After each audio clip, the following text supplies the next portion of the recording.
আসসালামু আলাইকুম। আমাদের এই দুই ভাই তারা যশোর থেকে ফেসবুকে নোয়াখালীর অবস্থা দেখে এরা যশোর থেকে ত্রাণ নিয়ে চলে আসছে নোয়াখালীর মানুষদের জন্য। এদের সাথে আমাদের বাতেন ভাইয়ের জমিদার দেখা হয়েছিল। বাতেন ভাই এবং আমাদের ছোট ভাইরা তাদেরকে আমাদের লাউতলি উচ্চ বিদ্যালয়ে নিয়ে আসতে, এরা 300 কিলোমিটার দূর থেকে আমাদের নোয়াখালীর মানুষকে ভালোবেসে নোয়াখালীর মানুষের জন্য খাবার নিয়ে আসছে। এই ঋণ কোনোদিন শোধ করার মতো না। ওনাদেরকে ধন্যবাদ। ওনারা যশোরের বসুন্ধিয়া সদর উপজেলার বসুন্ধিয়া ইউনিয়ন থেকে আসছে, তারা অনেক দূর থেকে আসছে, তাদের প্রতি কৃতজ্ঞ। আল্লাহ তাদেরকে এটার প্রতিদান দিবে, আমরা তাদের জন্য দোয়া করি, তাদের জন্য ভালো।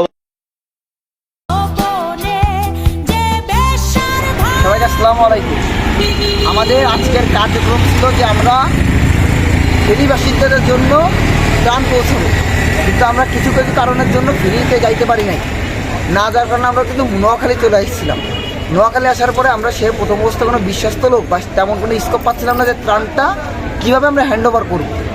সো আমরা কিন্তু চলে যাচ্ছিলাম একটা চার দোকানে বসে গল্প করার সময় একটা ঢাকায় একটা ভাই সে ত্রাণ নিয়ে এসে দিয়ে গেছিলো আমাদের সুমন ভাইয়ের মাধ্যমে। ভাই সে আমাদের ওপিনিয়ন্স দিল যে তোমরা এই ভাইয়ের সাথে কন্ট্যাক্ট করে ভাইরে বলো, ভাই তোমাদের এটা হেল্প করে দেবে, বোট ফ্রি, সব কিছু ফ্রি, কোনো কিছু টাকা পয়সা লাগবে না, কোনো কিছু লাগবে না, এবং তারা অনেক ভালোবেসে তোমাদের কাজগুলো দেখাই দিবে। এবার আমরা সেভাবে গেলাম, ভাইদের সাথে কথা বললাম। তা আমি ছোটো করে বলবো যে তাদের কথা শুনে আমার এতটা ভালো লাগছে, আমি 1 মিনিটের মাথায় বলছি গাড়িটা ঘোরাও, ভাইদের এখানে নিয়ে আসো, ভাইরা যেটা বললো ওইটা। তারপরে ভাইরা আমাদের যেখানে স্কুল আছে কিছু ওইখানে ত্রাণ দিচ্ছি। তারপরে যাদের আমরা এমন পানিতে লেবে ত্রাণ দিয়ে আসছি, যেহেতু এইসবগুলো আমরা কিন্তু চিনি না নোয়াখালীর, আমরা তো কিন্তু নোয়াও চিনি না নোয়াখালীর, কিন্তু এই ভাইদের মাধ্যমে আমাদের একেবারে যেগুলো দরকার, মানে উপর রাস্তার বাড়িগুলো সবাই দিয়ে যাচ্ছে, কিন্তু ভিতরে যে গ্রামের ভেতরে এটা বলে কেউ দিতে পারছে না।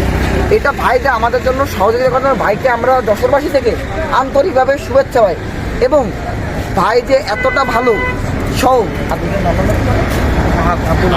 আহাদ ভাই আর বেল্লাল ভাই, আহাদ ভাই আর বিল্লাল ভাই, এই দুজন এত ভালো ভাইরা আমাদের সাথে এই পানিতে নেবে 8টা ব্যাগ নিয়ে আমাদের সাথে ঘুরে প্রতিটা বাড়ি, এমন না মানে বেছে মানে যেদের মানে ত্রাণ পায় না এ পর্যন্ত বা পাইছে কম পাইছে, এইসব স্পেসিফিক কিছু বাড়ি আছে, সেসব বাড়িতে দিয়ে আসছি। তারপরেও আমাদের একটু মানে এই ছিল একটু বেশি, 400+ আমাদের ছিল, ব্যাগ ছিল।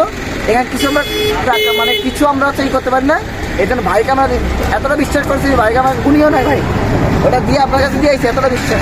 আর ভাই আমাদের জন্য মানে কী বলবো, মানে আমাদের এমনভাবে রাখছে যে নিজেদের কলিজার টুকরা কেটে খাওয়াইছে বলতে চলে একটা ছোটো ভাষায়। আর এত মানে ছোটো ভিডিওই এত কিছু বলা সম্ভব না। আগামীতে ভিডিও আসবে তখন ভাইদের বিষয় বৃত্তান্ত সম্পর্কে বলবো। সবাইকে আসসালামু আলাইকুম। ভাই যশোরবাসী থেকে আপনাকে অনেক শুভেচ্ছা ভাই, অনেক ধন্যবাদ ভাই। আপনার মতো লোক আমাদের পুরো বাংলাদেশে দরকার ভাই, কারণ কি বিশ্বস্ত ভাই সবাই হইতে পারে না, আর সবার কথাই ভাই সবাই আগ্রহ হয় না। এখন আপনারা যে খুলনা থেকে বা বাগেরহাট থেকে এখানে এসে মানুষকে দিচ্ছেন, এটা আমাদের জন্য অনেক বড় বিষয়। যশোরের থেকে যে আসছেন, কারণ বাংলাদেশের প্রত্যন্ত অঞ্চল থেকে যে যার সামর্থ্য অনুযায়ী চেষ্টা করতেছে, আপনারা আপনাদের ক্ষুদ্র প্রয়াস থেকে যতটুকু চেষ্টা করছেন আমাদের নোয়াখালীবাসীকে দেওয়ার জন্য, আমাদের কাছ থেকে আপনাদের জন্য আন্তরিক শুভেচ্ছা এবং অভিনন্দন। ধন্যবাদ ভাই। আর ভাই আমি আর কি বলবো, মামা তো বলে দিছে। আর আমার সবচেয়ে একটা জিনিস হলো কি, আপনারা যেভাবে আমাদের সাথে ডোর টু ডোর গেছেন, এভাবে সবাই যদি যায় ডোর টু ডোর, সবাই যারা প্রাপ্য এরা সব জিনিসগুলো পাবে। কারণ আপনারা এই যে কেউ বুকমান, কেউ গোলাপমান আমার সাথে গেছে, বা আমাদের টিমে যারা ছিল সবার সাথে গেছে, আমরা 3টে টিম বাইরে হয়েছি। এভাবে যদি সবাই যায়, যারা প্রাপ্য জিনিসগুলা এরা সবগুলোই পাবে। আর যদি আপনারা ওই হ্যান্ড ওভার করে যদি তত্ত্বাবধান না করেন, জিনিসগুলো পাবে না। তো এই আপনাদের সহযোগিতা আমরা আসলে অনেক খুশি। আমরা আশা করব আপনাদের মাধ্যমে আরও কিছু সহায়তা পাবো, বা আপনাদের মেসেজে অন্যরাও দেখবে। আর আমাদের স্থানটা হয়েছে নোয়াখালী বেগমগঞ্জ জমিদারহাট 13 নং গোসলপুর ইউনিয়ন।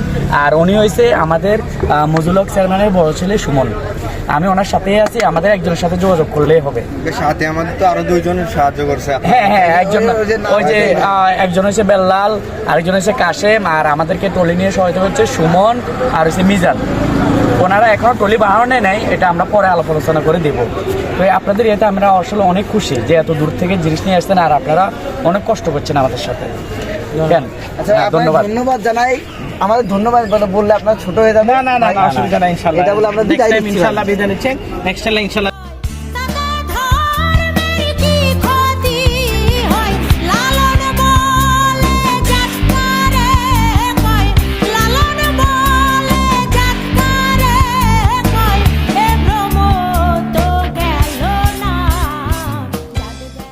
এটা হচ্ছে চাঁদপুর শরিয়তপুর ফেরিঘাট, যেখানে আমাদের রাত 1টায় গাড়ি নষ্ট হয়ে যায় এবং আমরা এক কথায় চলে ফেসে যাই। তারপর আর কি সবাই একটু আশপাশ ঘোরাফেরা করলাম, সবাই একটু কম ঘুমাইছে, কেউ ঘুমাইছে, বিভিন্ন লোক বিভিন্নভাবে সময় কাটাইছে। পরে আমরা সন্ধ্যা 6টার সময় রওনা দিই। একটা গাড়ি আমাদের এলাকা থেকে এনে এই গাড়িটাকে বেঁধে সন্ধ্যায় যাই, সুন্দর একটা সন্ধ্যায় যাই। সন্ধ্যা 6টায় আমরা বের হই। প্রায় রাত 1টা থেকে সন্ধ্যা 6টা অবধি আমরা শরীয়তপুরেই থাকি। পরে আমরা আমাদের একটা ডিআই গাড়ি নাম করা ওইটা ছিল, ওইটার সাথে পিছনটা বাঁশ দিয়ে আমাদের গাড়ি বেঁধে আমরা রাতে নিয়ে যাই। নিয়ে যাওয়ার পরে দেখতে পাচ্ছেন ভিন্ন ভিন্ন নির্জন জায়গা থেকে আমাদের যেতে হয়। পরে সকালবেলা আমরা 6টার সময় গাড়িটা গ্যারেজে রেখে আমরা রওনা হই। আর আমরা 5টা 44-এ আমরা বসুন্ধিয়া মোড়ে পৌঁছাই আমাদের বাড়ি।